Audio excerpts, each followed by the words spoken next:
실리콘밸리의 눈부신 햇살 아래 세계 최고 수준의 연구소들이 즐비한 이곳에서 한 여성이 마지막 회의를 마치고 나왔습니다. 에밀리 카터, 38세, MIT에서 기계공학 박사학위를 받고 현재 글로벌 전기차 배터리 연구소 부소장으로 재직 중입니다. 그녀는 전 세계 배터리 안전성 분야에서 가장 영향력 있는 인물 중 한 명이었습니다.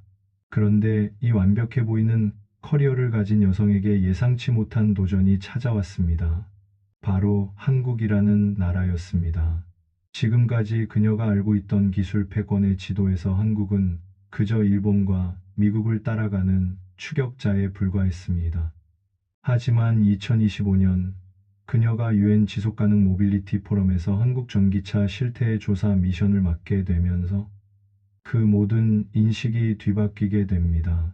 한국에서 그녀가 목격한 것은 단순한 기술의 발전이 아니었습니다. 그것은 철학이었습니다. 속도와 효율성만을 추구하던 미국식 기술 개발과는 전혀 다른 사람을 향한 기술, 가족을 지키는 기술, 마음에서 출발하는 혁신이었습니다. 과연 세계 최고의 배터리 전문가라고 자부하던 에밀리가 한국에서 무엇을 발견했을까요? 그리고 그 발견이 어떻게 글로벌 기술 패권의 판도를 바꾸게 될까요? 지금부터 여러분과 함께 에밀리의 놀라운 여정을 따라가 보겠습니다. 이 이야기가 궁금하시다면 구독과 좋아요 버튼을 눌러주세요. 여러분의 클릭 한 번이 영상 제작에 많은 도움이 됩니다. 그럼 에밀리의 한국 발견기 지금 시작합니다. 저는 에밀리 카터입니다. 38세, MIT에서 기계공학 박사 학위를 받았고, 현재 실리콘밸리에 위치한 글로벌 전기차 배터리 연구소에서 부소장으로 일하고 있어요. 사실 제가 이 자리에 오기까지는 정말 많은 노력이 있었습니다. 20대 때부터 배터리 안전성 연구에 매진했고, 특히 리튬이온 배터리의 열폭주 현상을 예방하는 기술 개발에 집중했죠. 그 결과 지금은 전 세계 배터리 안전성 분야에서 가장 영향력 있는 연구자 중 한 명으로 인정받고 있습니다. 작년 유럽 학회에서 제가 발표한 내용이 기사화되면서 꽤 화제가 되었어요. 한국의 배터리 기술은 여전히 일본과 미국에 못 미친다는 제 발언이었는데, 솔직히 그때까지 저에겐 당연한 이야기였거든요. 미국과 일본은 수십 년간 배터리 기술을 선도해왔잖아요. 특히 안전성 측면에서는 저희가 축적한 노하우가 압도적이라고 생각했습니다. 한국 기업들이 빠른 성장을 보이고 있다는 건 알고 있었지만, 여전히 핵심 기술은 우리가 앞서고 있다고 확신했죠. 그런데 올해 초 UN 지속가능 모빌리티 포럼에서 예상치 못한 제안을 받았습니다. 한국 전기차 실태 조사 미션의 책임자로 저를 지명한 거예요. 처음엔 좀 의외였어요. 왜 하필 저한테 한국 조사를 맡기는 걸까 싶었거든요. 에밀리, 당신이 가장 객관적이고 공정한 평가를 할 수 있을 것 같아서요. 포럼 관계자의 말이었습니다. 특히 배터리 안전성 분야에서 당신만큼 엄격한 기준을 가진 전문가는 없으니까요.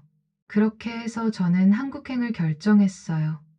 사실 내심으로는 큰 기대를 하지 않았습니다. 아마 우리가 이미 알고 있는 기술들을 조금 다른 방식으로 구현한 정도겠지 하는 생각이었거든요. 하지만 지금 돌이켜보면 그때의 저는 정말 오만했던 것 같아요. 기술 패권이라는 게 단순히 성능 지표나 특허 개수로만 결정되는 건 아니라는 걸 한국에서 깨닫게 될 줄은 몰랐거든요. 미국에서 한국으로 향하는 비행기 안에서 저는 조사 계획을 다시 한번 점검했습니다. 현대차 남양연구소, LG에너지솔루션, SK이노베이션 등 주요 기업들을 둘러보고 객관적인 데이터를 수집하는 것, 그리고 한국 전기차 기술의 실제 수준을 정확히 평가하는 것이 제 임무였어요. 그런데 한국에 도착해서 제가 목격한 것들은 제 예상을 완전히 뒤엎는 것들이었습니다. 인천공항에서 서울 시내로 향하는 길, 저는 이미 놀라기 시작했어요. 도로를 달리는 차량들 중 전기차가 생각보다 훨씬 많았거든요. 특히 현대 아이오니고와 기아, EV6가 정말 자주 보였습니다. 한국에서의 첫 번째 일정은 현대차 남양연구소 방문이었어요. 솔직히 말하면 형식적인 견학 정도로 생각하고 있었죠. 그런데 EGMP 플랫폼에 대한 설명을 들으면서 제 생각이 바뀌기 시작했습니다. 800V 고전압 시스템으로 18분이면 배터리를 10%에서 80%까지 충전할 수 있습니다. 현대차 연구원의 설명이었어요. 5분 충전으로도 100km 주행이 가능하죠. 처음엔 이론적인 수치겠지 하고 넘어가려 했는데 직접 시연을 보여준다고 하더라고요. 실제로 아이오니고에 충전기를 연결하니 정말로 놀라운 속도로 배터리가 충전되는 거예요. 더 놀라운 건 400V와 800V 충전을 모두 지원한다는 점이었습니다. 별도의 부스터 컨버터 없이도 가능하다는 설명을 들으면서 이건 정말 혁신적인 기술이구나 싶었어요. 그날 오후에는 한국 전기차의 해외 진출 현황에 대한 브리핑을 받았습니다. 그런데 여기서 정말 충격적인 데이터를 봤어요. 독일에서 현대 아이오니고와 기아, EV6가 각각 뉴에너지 부문과 프리미엄 부문에서 2022 독일 올해의 차로 선정되었습니다. 담당자의 설명이었죠. 특히 독일 자동차 전문지들의 비교 평가에서 메르세데스 벤츠와 BMW 같은 독일 브랜드들을 제치고 1, 2위를 차지했어요. 더 놀라운 건 노르웨이 시장이었습니다. 전기차 천국이라 불리는 노르웨이에서 한국 전기차들이 상위권을 휩쓸고 있다는 거예요. 아이오니고가 2위, EV6가 6위를 차지했고 전체 신차 판매의 90% 이상이 전기차인 시장에서 이런 성과를 낸다는 게 정말 인상적이었어요. 그런데 이게 어떻게 가능한 거죠? 제가 물어봤습니다.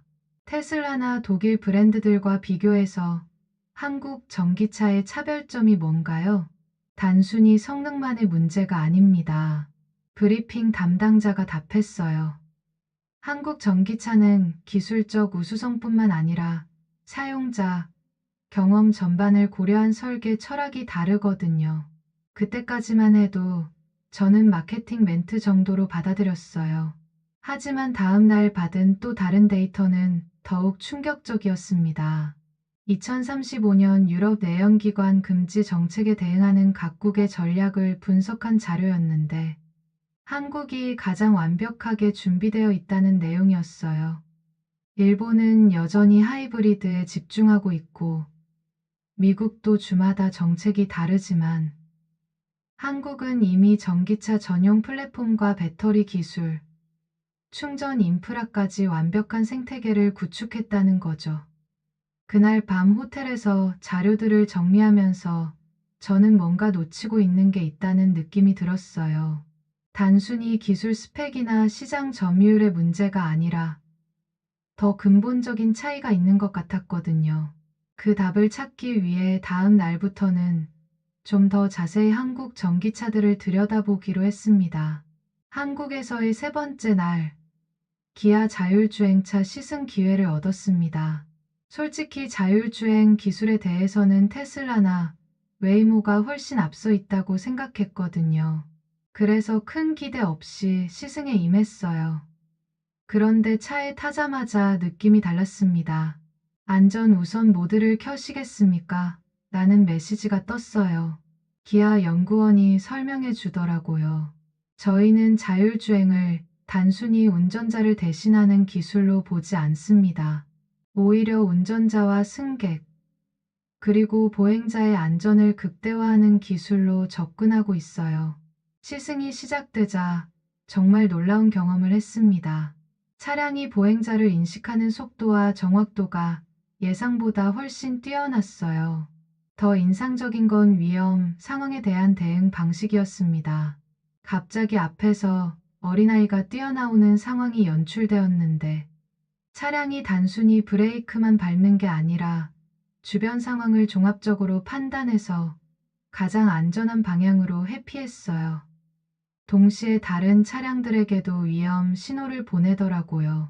이런 3중 안전장치는 어떻게 구현한 건가요? 제가 물어봤습니다. AI가 수만 가지 시나리오를 학습했습니다. 특히 한국의 도로 환경과 교통 패턴을 반영해서요. 단순히 빠른 반응이 아니라 가장 안전한 반응을 하도록 설계했어요. 그 순간 저는 MIT 동료였던 마이클 생각이 났어요. 2년 전 자율주행 테스트 중 AI 오류로 큰 사고를 당했거든요. 그때 마이클이 했던 말이 떠올랐습니다. AI는 빠르긴 하지만 예측 불가능한 상황에선 위험할 수 있어. 그런데 한국 차량의 AI는 달랐어요. 예측 불가능한 상황에서도 안전을 최우선으로 판단하더라고요. 졸음 운전 방지 시스템도 체험해 보세요. 연구원이 말했습니다. 제가 일부러 눈을 감고 있으니 단계적으로 경고가 나오더라고요.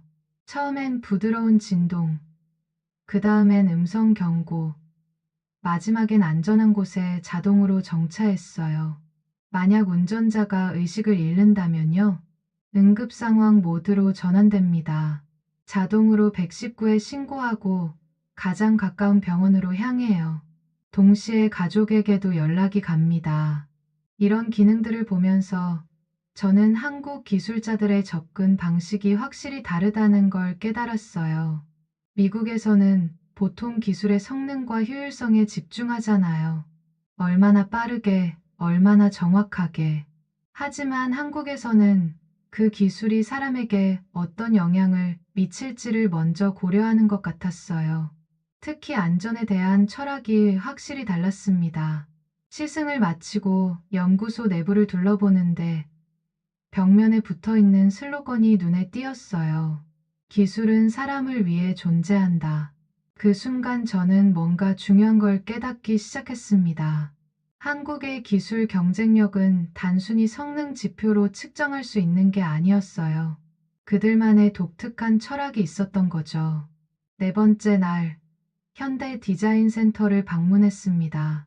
처음엔 단순히 자동차 디자인을 보는 정도로 생각했는데 여기서 정말 충격적인 이야기를 들었어요. 저희는 차를 만들 때 항상 가족을 지키는 기술이라는 철학으로 접근합니다. 디자인 센터 책임자의 첫 마디였어요. 기술이 아무리 뛰어나도 가족의 안전과 행복에 도움이 되지 않으면 의미가 없거든요. 구체적인 예시를 보여줬는데 정말 놀라웠습니다.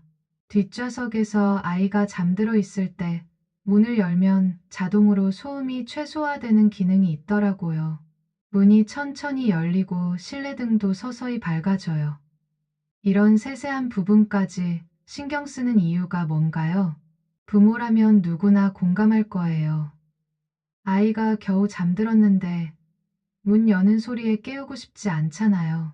이런 작은 배려가 진짜 기술이라고 생각합니다. 또 다른 예시도 인상적이었어요. 차량 내부 온도 조절 시스템인데 운전석과 뒷좌석의 온도를 따로 관리할 수 있을 뿐만 아니라 승객의 체온과 옷차림까지 고려해서 자동으로 조절한다는 거예요. 할머니와 손자가 같이 타도 각각에게 맞는 온도로 맞춰집니다. 나이별, 성별 차이까지 고려해서요. 이런 기능들을 보면서 저는 미국식 기술 개발과의 근본적인 차이를 느꼈어요. 미국에서는 보통 데이터 중심으로 접근하거든요. 연비가 몇 퍼센트 향상됐는지, 출력이 얼마나 높아졌는지 같은 수치적 성과에 집중하죠.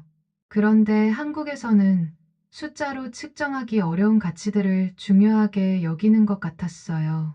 편안함, 안전함, 가족과의 시간 같은 것들 말이에요. 그런데 이런 기능들을 개발하는 게 비용 면에서 효율적인가요? 제가 솔직하게 물어봤습니다. 단기적으로는 비용이 더 들죠. 하지만 장기적으로 보면 고객 만족도와 브랜드 신뢰도가 훨씬 높아집니다. 실제로 유럽 고객들이 한국 차를 선택하는 이유 중 하나가 이런 세심한 배려거든요. 그 말을 들으면서 저는 지난 며칠간 봤던 것들이 이해되기 시작했어요. 한국 전기차가 유럽에서 성공한 이유, 노르웨이 시장에서 테슬라와 경쟁할 수 있는 이유가 단순히 기술 스펙 때문이 아니었던 거죠. 기술이 숫자가 아닌 마음에서 나온다는 개념이 처음엔 이해하기 어려웠어요. 제가 솔직하게 말했습니다. 저희도 처음부터 이런 철학을 가지고 있었던 건 아니에요. 글로벌 시장에서 경쟁하면서 깨달은 거죠. 아무리 좋은 기술도 사람들의 마음을 움직이지 못하면 진짜 혁신이 아니라는 걸요. 그날 저녁 호텔로 돌아가면서 저는 지난 20년간 제가 해온 연구에 대해 다시 생각해 봤어요. 배터리 안전성을 높이는 기술 개발에 매진했지만 정작 그 기술을 사용할 사람들의 마음은 얼마나 고려했을까 싶더라고요. 한국에서 보낸 나흘이 제 연구 철학 전체를 흔들어 놓았습니다. 한국 방문 다섯째 날 아침, 미국 본사에서 예상치 못한 연락이 왔어요. 화상회의를 하자는 거였는데 분위기가 심상치 않았어요. 에밀리, 한국에서 무슨 일이 있었나? 연구소장의 첫 마디였습니다. 내가 한국 기술을 칭찬하는 기사들이 몇 개 나왔던데. 저는 당황했어요. 언론 인터뷰는 한 적이 없었거든요. 알고 보니 현대차 연구소 방문 후 간단한 소감을 말한 게 기사화된 거더라고요. 한국의 EGMP 플랫폼은 정말 혁신적이었습니다. 특히 800V 충전 시스템의 효율성은 놀라웠어요. 제가 한 말이 그대로 인용됐더라고요. 에밀리, 너도 알겠지만 우리 연구소는 테슬라, GM 같은 미국 기업들과 긴밀한 협력 관계에 있어. 한국 기업들을 과도하게 칭찬하는 건 좋지 않아. 그 순간 저는 뭔가 잘못된 걸 느꼈어요. 객관적인 조사를 위해 한국에 왔는데 미리 결론이 정해진 건 아닌지 싶었거든요. 하지만 실제로 본 기술들은 정말 뛰어났어요. 이걸 인정하지 않으면 오히려 우리가 뒤처질 수 있습니다. 그런 걸 공개적으로 말할 필요는 없잖아. 조사 보고서에 객관적으로만 기술하면 돼. 회의가 끝난 후 저는 복잡한 신경이었어요. 과연 제가 여기서 무엇을 해야 하는 걸까 싶었거든요. 더 충격적인 건 그날 오후에 만난 일본인 동료 타나카 박사의 말이었어요. 도쿄 대학에서 온 그는 저와 함께 한국 조사에 참여하고 있었거든요. 에밀리, 한국이 아무리 성장해도 여전히 이류야. 핵심 기술은 우리가 가지고 있어. 타나카 박사의 말이었어요. 너무 감정적으로 판단하지 마. 그 말을 들으면서 저는 화가 났어요. 감정적이라니요. 저는 지난 며칠간 객관적인 데이터와 직접 체험을 바탕으로 판단한 거였거든요. 그날 저녁 한국 홍보팀과의 미팅에서 정말 인상적인 말을 들었어요. 한국 기술의 진짜 강점은 모방할 수 없는 철학에 있습니다. 홍보팀장의 말이었죠. 기술 자체는 언젠가 따라올 수 있어요. 하지만 그 기술이 나오게 된 사고방식, 가치관은 쉽게 모방할 수 없거든요. 구체적으로 어떤 의미인가요? 예를 들어, 저희가 개발한 VEL 기능 있잖아요. 차량에서 외부로 전력을 공급하는 기능. 이걸 왜 만들었을까요? 저는 잠깐 생각해 봤어요. 아, 캠핑이나 야외 활동에 유용하겠네요. 그것도 있지만, 진짜 이유는 다릅니다. 정전이 되었을 때 이웃과 전력을 나눌 수 있도록 하기 위해서예요. 차가 단순한 이동수단이 아니라 공동체의 일부가 되는 거죠. 그 말을 들으면서 저는 정말 큰 충격을 받았어요. 한국 기술자들은 기술을 개발할 때 개인의 편의가 아니라 사회 전체의 이익을 고려한다는 거잖아요. 그날 밤 호텔에서 저는 깊은 고민에 빠졌습니다. 미국 본사의 압박과 일본 동료의 견해 사이에서, 그리고 제가 직접 경험한 한국의 혁신 사이에서 어떤 선택을 해야 할지 모르겠더라고요. 하지만 한 가지는 확실했어요. 지난 며칠간 제가 본 것은 단순한 기술 발전이 아니었습니다. 그것은 완전히 다른 철학에서 나온 혁신이었고, 그 철학이야말로 진정 모방 불가능한 것이라는 걸 깨달았어요. 한국 방문 6째 날, 드디어 제 전문 분야인 배터리 기술의 핵심을 볼 수 있는 기회가 왔어요. SK이노베이션과 LG에너지솔루션의 차세대 배터리 개발 현장을 직접 방문하게 된 거죠. 먼저 LG에너지솔루션 연구소를 방문했습니다. 세계 최초로 실리콘 음극재를 적용한 배터리라는 걸 보여주더라고요. 이 배터리로 700km 주행이 가능하고 10년 후에도 85% 성능을 유지합니다. 연구원의 설명이었어요. 기존 배터리 대비 30% 높은 에너지 효율을 구현했어요. 저는 처음엔 의심스러웠어요. 실리콘 음극재는 이론적으로는 우수하지만 실제 양산에서는 여러 문제가 있었거든요. 부피 팽창 문제라든지 수명 단축 문제 같은 거요. 이런 문제들은 어떻게 해결했나요? NCMA 기술과 조합해서 안정성을 확보했습니다. 니켈, 코발트, 망간의 알루미늄을 첨가해서 열 안정성을 높였어요. 세계 최초로 양산에 성공했죠. 실제 테스트 데이터를 보니 정말 놀라웠어요. 저희 연구소에서도 비슷한 연구를 하고 있었는데 양산 단계까지는 가지 못했거든요. 그런데 한국에서는 이미 양산하고 있다는 거예요. 더 인상적인 건 SK이노베이션의 지스태킹 공법이었습니다. 배터리 셀 생산에서 안전성을 극대화하는 기술이더라고요. LG에너지솔루션은 라미네이션 앤 스태킹 공법으로 생산 효율을 높였고, 저희는 지스태킹으로 안전성을 극대화했어요. 각각 다른 접근법이지만 모두 세계적 수준이죠. 두 회사가 서로 다른 기술로 경쟁하면서 한국 전체의 배터리 기술이 발전한다는 게 인상적이었어요. 미국에서는 보통 한 가지 기술이 표준이 되면 다른 곳에서도 따라하는 경우가 많거든요. 그런데 정말 놀라운 건 생태계예요. 담당자가 설명해 줬습니다. 배터리만 잘 만드는 게 아니라 충전소부터 재활용까지 완전한 순환 구조를 만들었어요. 실제로 배터리 재활용 시설도 보여줬는데 사용이 끝난 배터리에서 리튬과 코발트 같은 핵심 소재를 90% 이상 회수한다는 거예요. 이렇게 회수한 소재로 새 배터리를 만들면 원가도 절약되고 환경에도 좋죠. 테슬라나 파나소닉과 비교해서 어떤 차별점이 있나요? 제가 물어봤습니다. 테슬라는 성능에, 파나소닉은 안정성에 집중해왔죠. 저희는 성능과 안정성, 그리고 지속 가능성까지 모두 고려했어요. 배터리가 만들어져서 폐기될 때까지의 전체 라이프 사이클을 생각한 거죠. 그 말을 들으면서 저는 다시 한번 한국 기술자들의 접근 방식에 감탄했어요. 단순히 더 좋은 배터리를 만드는 게 아니라 그 배터리가 사회와 환경에 미치는 영향까지 고려한다는 거잖아요. 연구소를 나오면서 저는 확신했어요.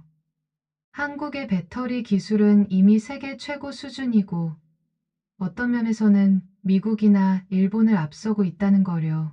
하지만 더 중요한 건 기술 자체가 아니라 그 뒤에 있는 철학이었습니다. 지속 가능한 미래를 만들겠다는 의지, 기술로 사회에 기여하겠다는 마음가짐이요. 한국 조사를 마치고 UN 포럼에서 발표할 날이 왔어요. 솔직히 말하면 정말 고민이 많았습니다. 제가 본 것을 있는 그대로 발표해야 할지, 아니면 본사의 눈치를 봐야 할지. 하지만 과학자로서의 양심이 더 컸어요.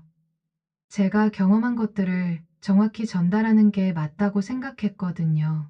한국의 전기차 기술은 단순한 하드웨어의 발전을 넘어서 있습니다. 제 발표가 시작됐어요. 그들이 보여준 것은 기술 철학의 혁신이었습니다. 구체적인 예시들을 들어가며 설명했어요. EGMP 플랫폼의 800V 충전 기술, AI, 기반 안전 시스템, 그리고 무엇보다 사람 중심의 설계 철학에 대해서요. 한국 기술자들은 빠르고 효율적인 것보다 안전하고 배려 깊은 것을 우선시합니다. 이것이 유럽 시장에서 성공한 핵심 이유라고 생각해요. 발표가 끝나자 각국 대표들의 반응이 놀라웠어요. 독일 대표는 한국 기술 철학을 우리도 배워야겠다고 말했고, 프랑스 대표는 정말 인상적이다. 기술 개발의 새로운 패러다임을 보여준 것 같다고 평가했어요. 가장 놀라운 건 그 다음에 일어난 일들이었어요. 제 발표 직후부터 미국과 일본 기업들이 한국 기업들과 협력 MOU를 체결하기 시작한 거예요. GM이 LG 에너지 솔루션과 배터리 합작 법인을 확대하겠다고 발표했고, 포드도 SK 이노베이션과의 협력을 강화하겠다고 나섰어요. 1. 본의 토요타까지 현대차와 수소 전기차 기술 공유에 합의했다는 소식이 들려왔어요. 에밀리, 내 발표가 정말 큰 파장을 일으켰어. 하버드 경영대학원 교수인 제 친구 사라가 연락해왔어요. 우리 학교에서 한국 기술 철학에 대한 케이스 스터디를 만들기로 했어. 스탠퍼드에서도 비슷한 움직임이 있었다고 하더라고요. 기술과 인문학의 융합이라는 새로운 커리큘럼에 한국 사례를 포함시키겠다는 거예요.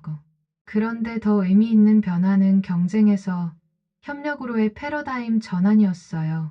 제 발표를 계기로 각국이 서로 경쟁해서 이기는 것보다 함께 협력해서 더 나은 미래를 만드는 것에 관심을 갖기 시작한 거죠.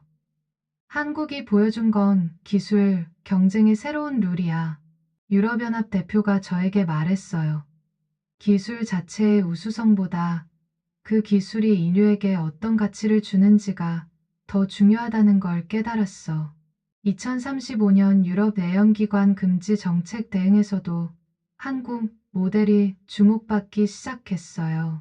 단순히 전기차를 만드는 게 아니라 사회 전체의 지속 가능한 전환을 고려한 접근법이 인정받은 거죠. 그날 밤 호텔에서 저는 지난 일주일을 돌아봤어요. 한국에 가기 전에 저와 지금의 저는 완전히 달라졌더라고요. 기술을 바라보는 관점, 연구를 하는 목적, 그리고 과학자로서의 책임감까지 모든 게 변했어요. 한국에서 배운 가장 큰 교훈은 이거였어요.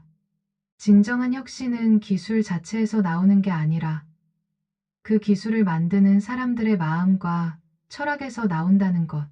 UN 포럼에서의 발표 이후 제 인생이 완전히 바뀌었어요. 여러 기관에서 제안이 들어왔는데 그 중에서도 가장 의미 있는 기회가 왔습니다. 에밀리, 서울에 새로 설립되는 글로벌 전기차 AI 연구소의 자문으로 오실 의향이 있으신가요? 한국 정부 관계자의 제안이었어요. 미국과 한국을 잇는 기술 협력의 가교 역할을 해주셨으면 합니다. 처음엔 망설였어요. 미국을 떠나 한국에서 일한다는 게 쉬운 결정은 아니었거든요.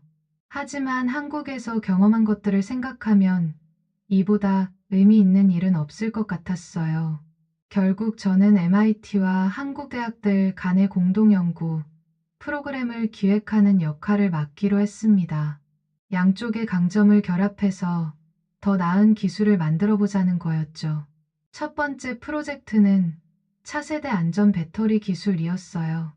MIT의 기초 연구 역량과 한국의 양산 기술, 그리고 사용자 중심 설계 철학을 결합하는 거였죠. 단순히 성능이 좋은 배터리가 아니라 사람들이 안심하고 사용할 수 있는 배터리를 만들어 보죠. 제 제안이었어요. 한국 연구진들의 반응이 정말 좋았어요. 바로 그거예요.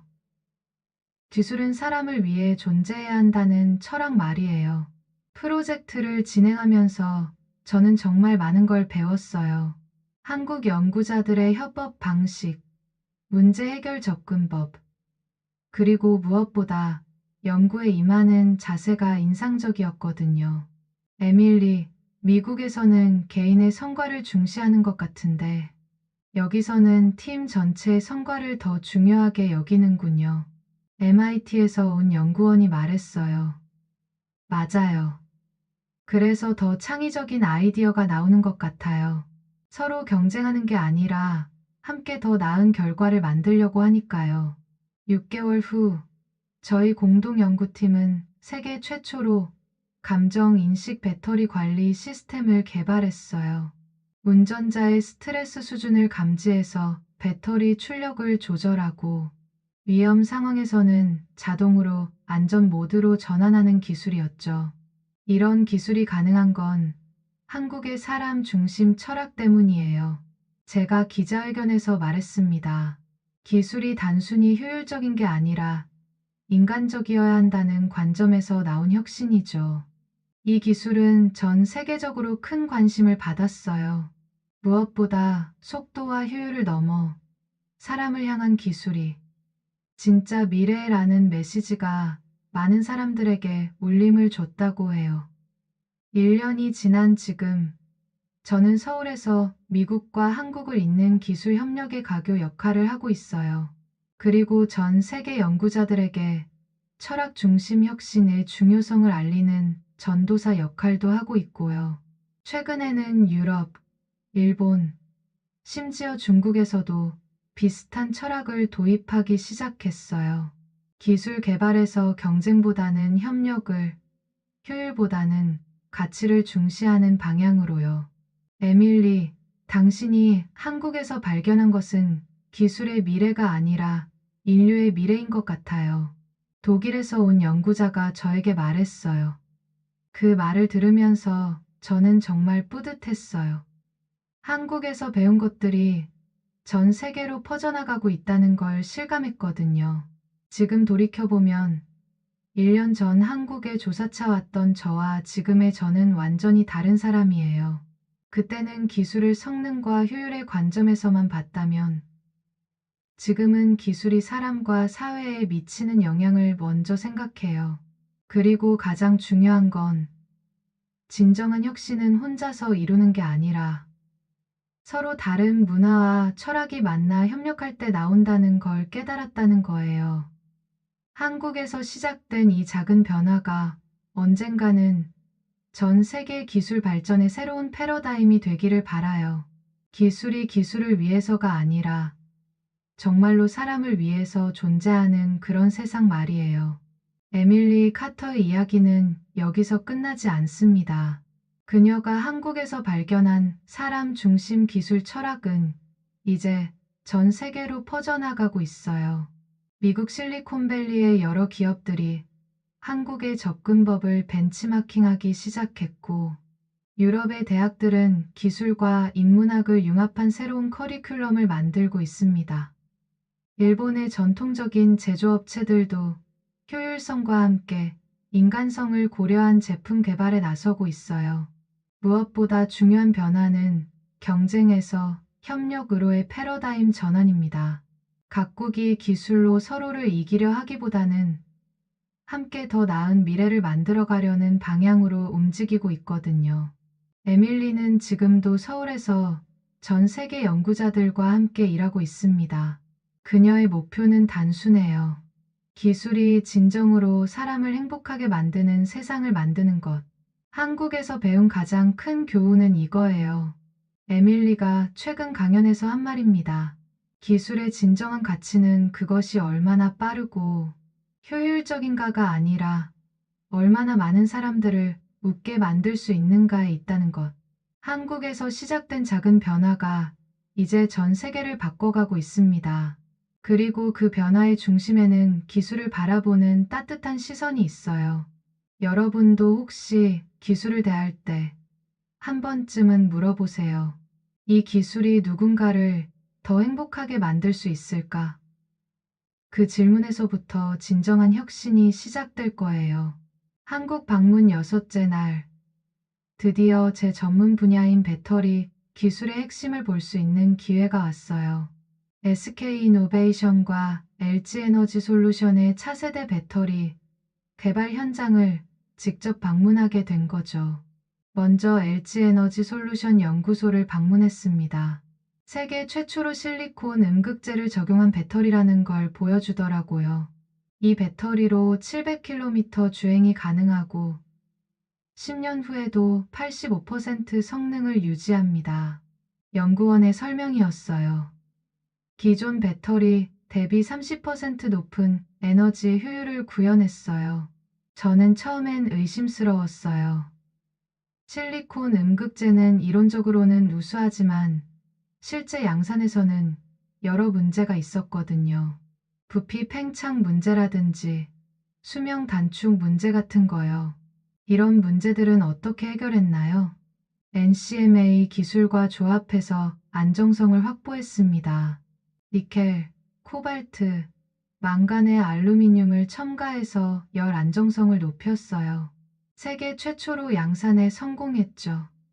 실제 테스트 데이터를 보니 정말 놀라웠어요. 저희 연구소에서도 비슷한 연구를 하고 있었는데 양산 단계까지는 가지 못했거든요. 그런데 한국에서는 이미 양산하고 있다는 거예요. 더 인상적인 건 SK이노베이션의 지스태킹 공법이었습니다. 배터리 셀 생산에서 안전성을 극대화하는 기술이더라고요. LG에너지솔루션은 라미네이션 앤 스태킹 공법으로 생산 효율을 높였고 저희는 지스태킹으로 안전성을 극대화했어요. 각각 다른 접근법이지만 모두 세계적 수준이죠. 두 회사가 서로 다른 기술로 경쟁하면서 한국 전체의 배터리 기술이 발전한다는 게 인상적이었어요. 미국에서는 보통 한 가지 기술이 표준이 되면 다른 곳에서도 따라하는 경우가 많거든요. 그런데 정말 놀라운 건 생태계예요. 담당자가 설명해 줬습니다. 배터리만 잘 만드는 게 아니라 충전소부터 재활용까지 완전한 순환 구조를 만들었어요. 실제로 배터리 재활용 시설도 보여줬는데 사용이 끝난 배터리에서 리튬과 코발트 같은 핵심 소재를 90% 이상 회수한다는 거예요. 이렇게 회수한 소재로 새 배터리를 만들면 원가도 절약되고 환경에도 좋죠. 테슬라나 파나소닉과 비교해서 어떤 차별점이 있나요? 제가 물어봤습니다. 테슬라는 성능에, 파나소닉은 안정성에 집중해 왔죠. 저희는 성능과 안정성, 그리고 지속 가능성까지 모두 고려했어요. 배터리가 만들어져서 폐기될 때까지의 전체 라이프 사이클을 생각한 거죠. 그 말을 들으면서 저는 다시 한번 한국 기술자들의 접근 방식에 감탄했어요.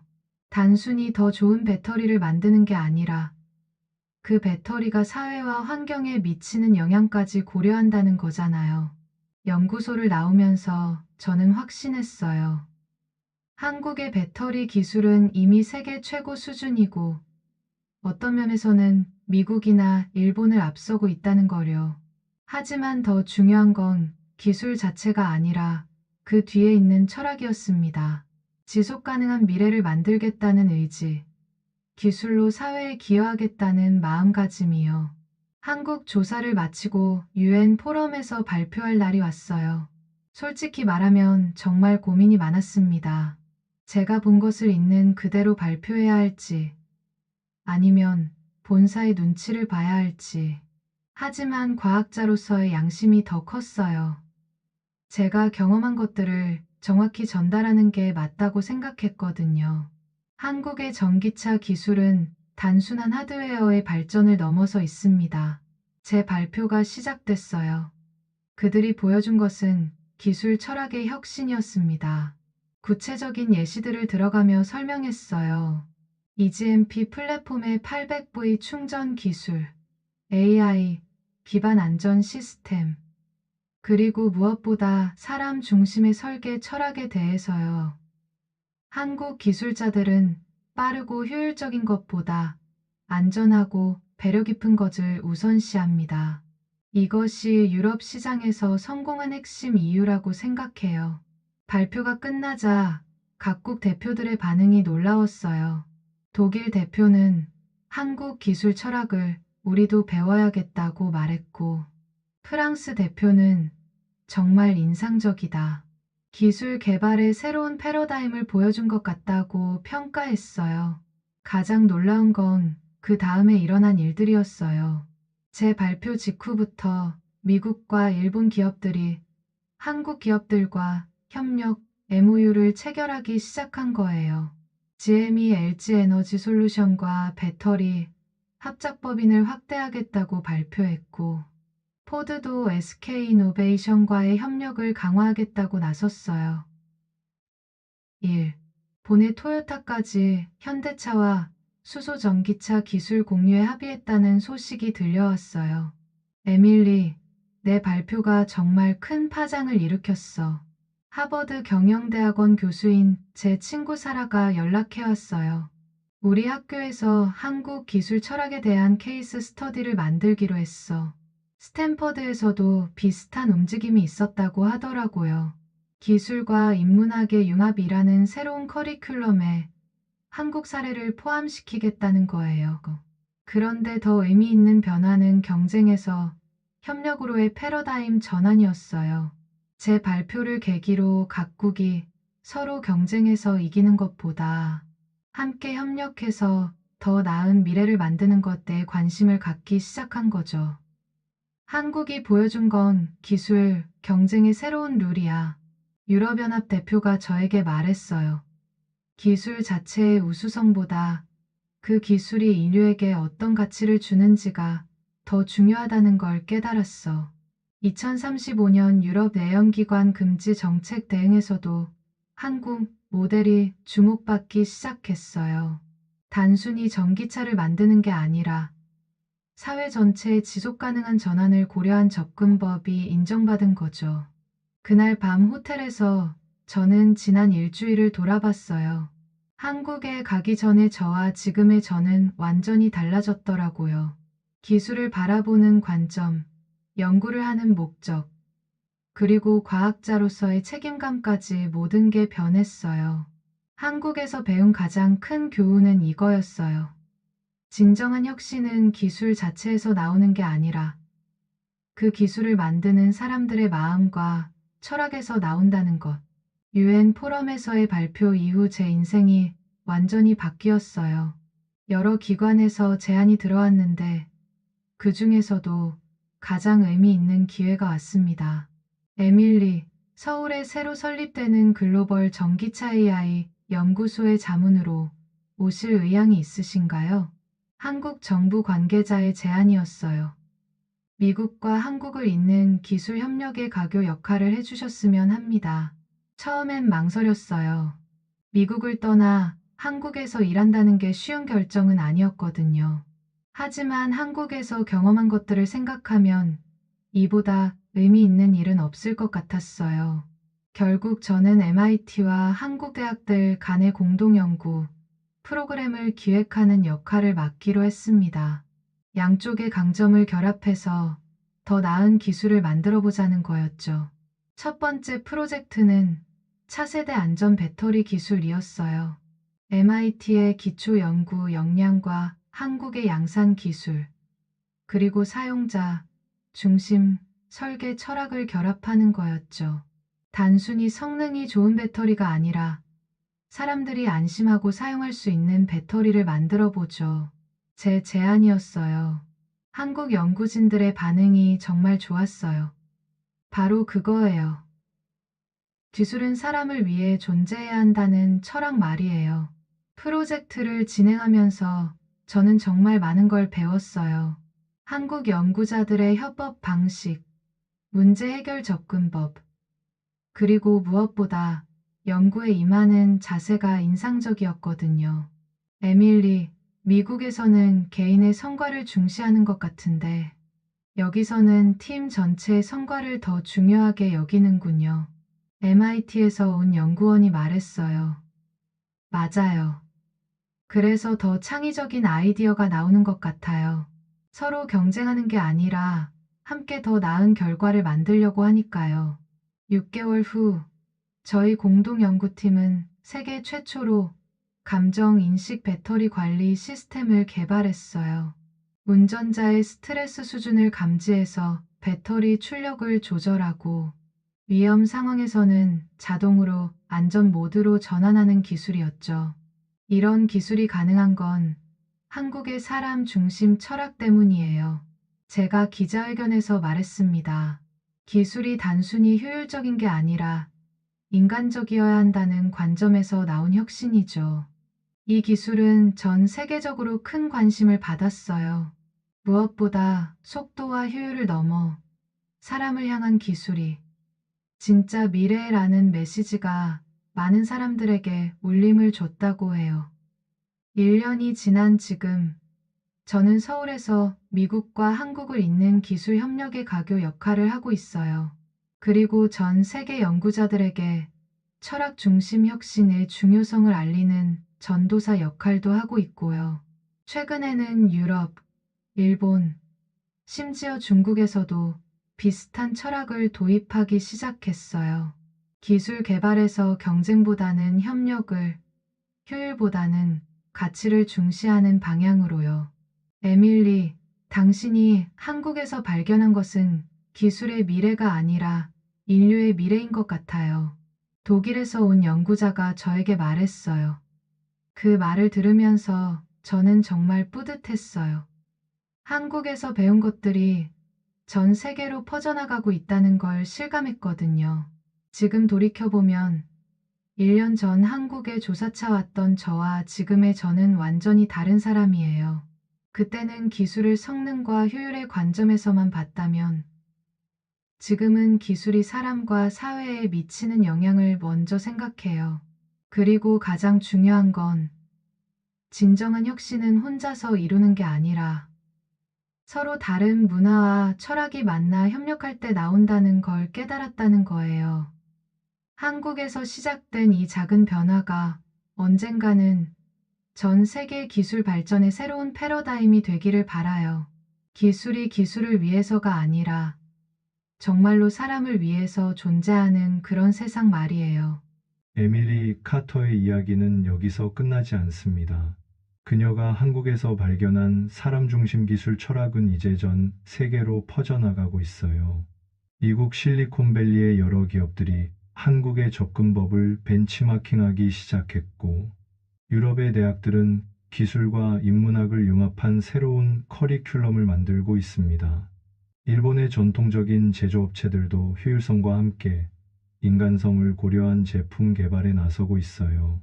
무엇보다 중요한 변화는 경쟁에서 협력으로의 패러다임 전환입니다. 각국이 기술로 서로를 이기려 하기보다는 함께 더 나은 미래를 만들어 가려는 방향으로 움직이고 있거든요. 에밀리는 지금도 서울에서 전 세계 연구자들과 함께 일하고 있습니다. 그녀의 목표는 단순해요. 기술이 진정으로 사람을 행복하게 만드는 세상을 만드는 것. 한국에서 배운 가장 큰 교훈은 이거예요. 에밀리가 최근 강연에서 한 말입니다. 기술의 진정한 가치는 그것이 얼마나 빠르고 효율적인가가 아니라 얼마나 많은 사람들을 웃게 만들 수 있는가에 있다는 것. 한국에서 시작된 작은 변화가 이제 전 세계를 바꿔가고 있습니다. 그리고 그 변화의 중심에는 기술을 바라보는 따뜻한 시선이 있어요. 여러분도 혹시 기술을 대할 때 한 번쯤은 물어보세요. 이 기술이 누군가를 더 행복하게 만들 수 있을까? 그 질문에서부터 진정한 혁신이 시작될 거예요.